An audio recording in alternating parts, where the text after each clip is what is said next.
神の騎士団集結、ロックス海賊団がゴッドバレーを襲来。皆さんこんにちは、私はシレンナです。ワンピース第1160話が公開されました。タイトルはゴッドバレー事件です。鬼の子ヤマトの金稲荷第3ボル42花の都を一望できるおでんと仲間を祀るお堂。光月おでん及びその仲間たちを祀る小屋がそばにあり、この場面には別れを告げるような雰囲気が漂っている。この扉絵連載はそろそろ終幕に近づいているのだろう。この話はゴッドバレー大祭の舞台から始まる。編集コメント。人狩りゲーム、その標的はこいつらがテトービー一族だ。お前らは嫌われの一族だ。先祖代々お前らを愛する者などいない。バッカニアなんだろう。お前らも孤絶せよ。こいつらを生かしておいては危ない。待って、まだ物を投げないで。ここはデービー一族、バッカニア族という意味ではなく、天竜人がデービー一族に抱く嫌悪感がバッカニア族に向ける嫌悪と同等であるというニュアンスである。デービー一族の捕虜数名が登場。体格はそれぞれ異なり、中には確かにバッカニア族のように巨大な体躯を持つ者もいる。マーシャル・D・ティーチの母はティーチを守っており、要望はニコロビンやニコールビアに酷似している。こいつらを根絶できるなら今日は祝いの日だ。ナイフはやめて。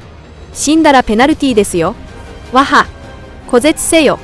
その脇でガーリング星とサターン星という2人の忍者が冷ややかに見守っている。よく見つけたな、ガーリング。運命としか言えません。そして個人戦の優勝候補のご紹介。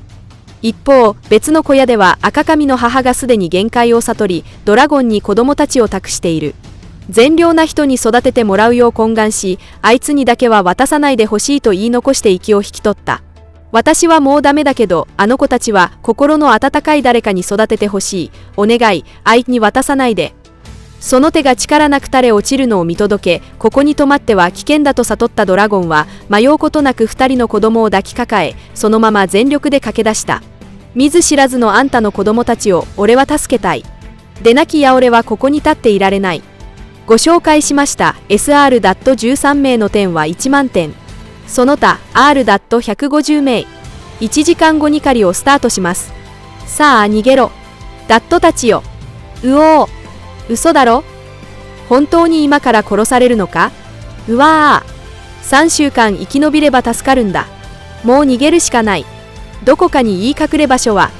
狩りスタート。おほほほほほ。どこだどこだえ。おぎゃーほぎゃー。夫婦が赤子を抱いて岩陰に隠れるも発見され3人とも殺害される。島中に人間の虐殺惨状が広がっていた。泣かないでお願いよ。ほぎゃー。見つけたえ、ダット。子供は見逃してください。お願い。無法。助けてください。夫は殺さないで。ブヒャヒャヒャヒャ。映像伝伝中が試合の模様をマリージョアの神々の地に中継する。うお。行けえ。フィガーランド家優勢。ハベット家、マンマイヤ家が追い上げる。ガーリング星に切られた人々、ギャー。女キャー、ガーリング星。どこにかけた。一族戦はシェパード家、個人戦は軍子。ほんとかえ。いいか、まだ騎士団のを抱え神の銃刀だえ。またもマンマイヤー家のエクセレントポーナス。軍子ミヤ、またの名を神の銃刀。マンマイヤー家の出身であり、彼女は今アローフルーツの能力を駆使し、獲物を正確に狩り殺していた。軍子の要望は38年後とほぼ変わらず、まるで才を取っていないかのようであった。その頃、シャッキーはある小屋に閉じ込められ、外では大勢の兵士が見張っていた。彼らはガーリング星がこんな美女を妻にできることを羨んでいる。いいなあガーリング星、こんな美女を妻にできる恩ってまだ決まったわけじゃねえだろ。一方その頃、ソマーズ星は木の上に隠れていた子供を飛び降りさせようと脅していた。足元には茨を敷いてクッションだと言い張る。わあ、公営所に登ったな。茨のクッション、敷いといたからよ。飛び降りろ。やめてよ。うえーん。子供の父親が慌てて助けに駆けつけるが、結局2人は共に茨に串刺し死にされてしまった。やめてくれ、俺の子なんだ。お乳さあ。大丈夫だ、受け止める。ああ。感動的だ。ドラゴンは地面に散らばる死体を見つめ、声を漏らすまいと口を押さえていた。もし人を救うために天竜人へ立てつけば、自分の隊全員が処刑されると知っていたからだ。はあはあおえ。誰かを救おうと天龍陣に立てつけば、俺の一小隊全員打ち首、隊員全員揃ってるな。はい、もちろん。ドラゴンのやつ、一体どこへ。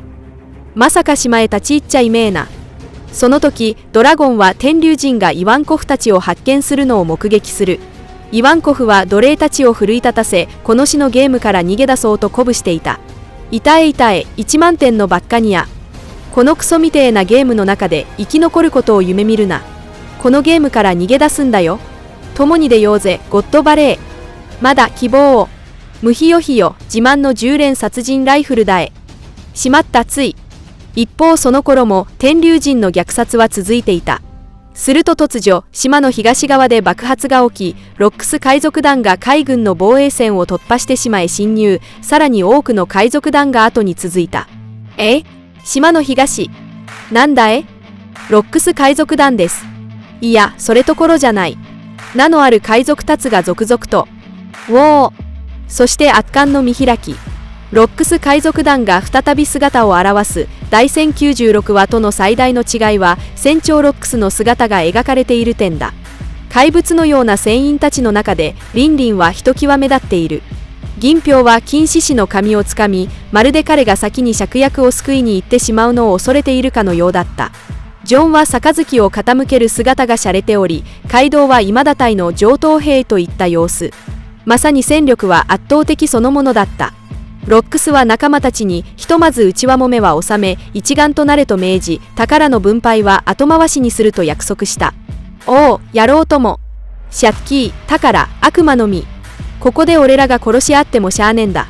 一時、協力体制で。宝は帰って山分けだ。文句はねえよな、やろうとも。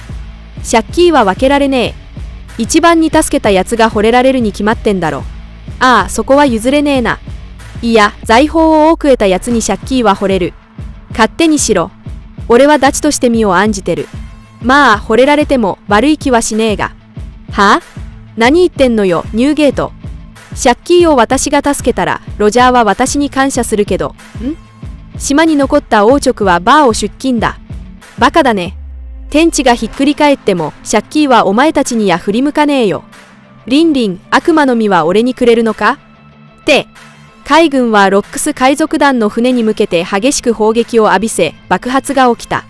しかしロックスは大声で叫んだ。構わねえ、突っ込めえ。無駄だ、海軍。俺に続けえ。ロックス海賊団。と号令をかけ、全艦に突入を命じる。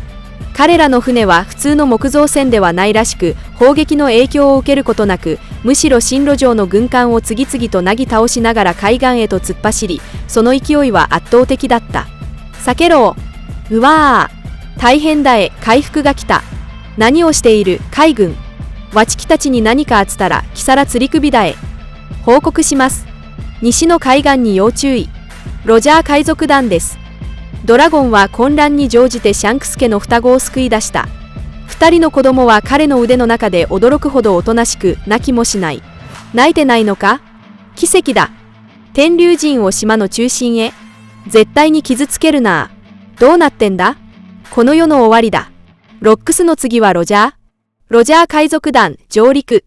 うわー。海軍は天龍陣を護衛しつつ島の中心へ撤退するが、ロジャー海賊団の上陸により大混乱に陥る。ロジャー海賊団は金銀銅の3巨頭を先頭にか踊り自粛登場する。第1096話の側面視点とは異なり、今回は正面の前景だ。ロジャーは自ら芍薬を救出すると宣言し、他の者たちには財宝の回収を命じた。しかし船員たちはこぞって芍薬を救いに行こうとし、船長の命令を無視してロジャーを踏み越えて前へ出る。俺は借金を救出する。お前らどうせ見込みがねえんだ。財宝を奪え。借金を奪い返せ。ブヘア。ごべんて。クソ、ゲーム女じゃないな。何事だえ。なんとかしろ。海兵を下げて天龍陣を護衛させろ。神の騎士団出るぞ。島の八方から海賊たちが。軍艦大乗せよ。上陸させるな。もうダメかもしれません。海賊たちが続々と上陸。目的はわかりません。ぐわー。